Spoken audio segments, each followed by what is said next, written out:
This is exciting. So I don't have my usual bardic bays, but the hat will do. So here we go. To the task your laureate rises. First, let's bask in our book prizes. Suzanne Grudem is the first your bard salutes, along with Lila Gerard. Lila Gerard. And adding to our sense of God's plenty, at Wheatley, Melody D. Clementi is here, as is Peter Litchfield with Arthur Stadnick and Zoe Smith.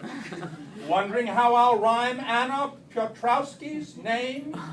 I've got Mount Parnassus's house keys. Thus all in this hall I'll be handling completely, simply by channeling Phyllis Wheatley. Honors.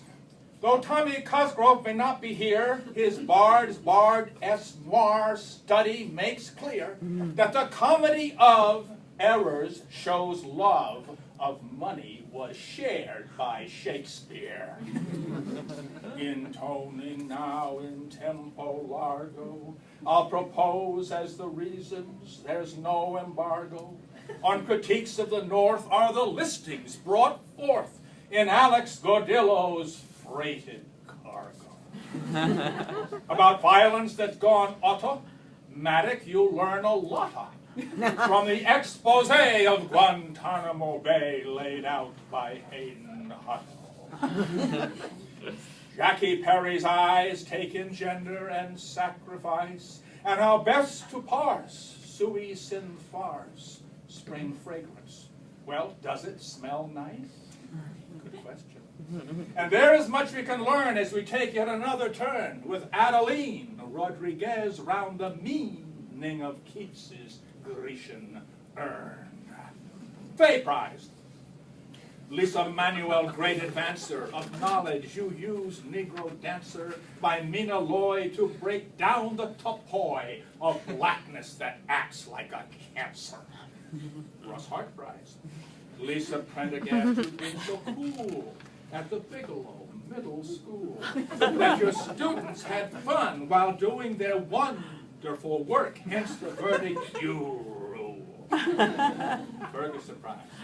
Hayden Hutto, what grace. Hayden Hutto, with a grace that's at the set.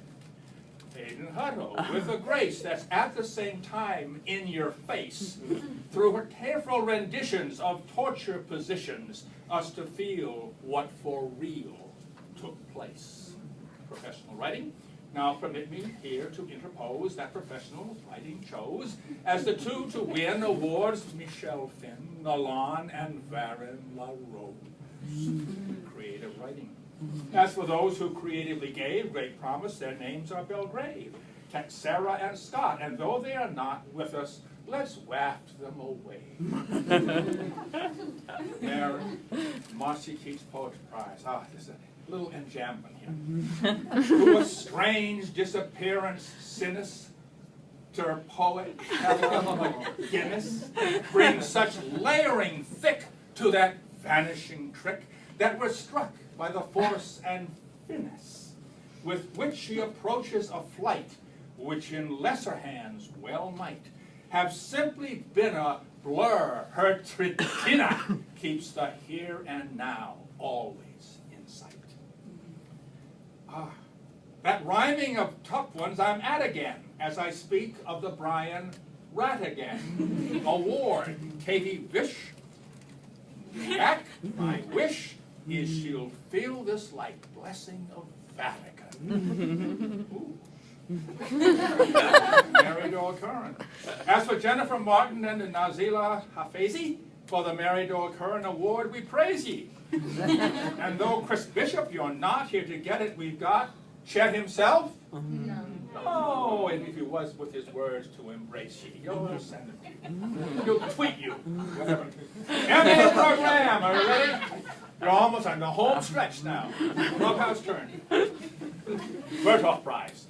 There's this guy who eases the anguishes of those who get lost between languages.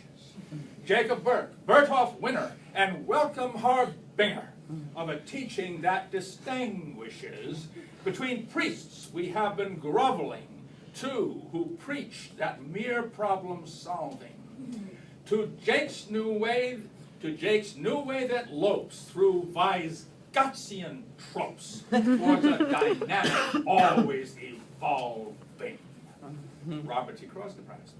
At risk taking clearly no Walker, our Crosby Prize winner, Kyle Chalker, shows the firm command of Macbeth's bloody hand, as in Sleep No More, you're that sleepwalker.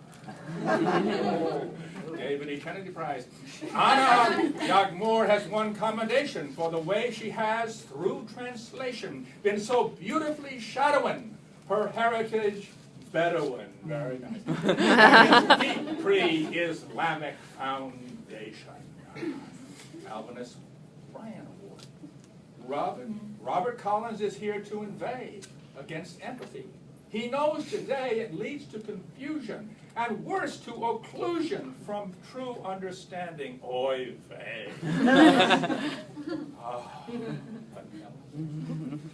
I now sing Penelope Mac Donald, who shows there is no lack of direct connection between echoes Brechtian and those that reverberate back to Mama Nadi in Ruined by Lynn Nottage, the gaping wound, so deepened by war, is what we must explore, and to this fact MacDonald's well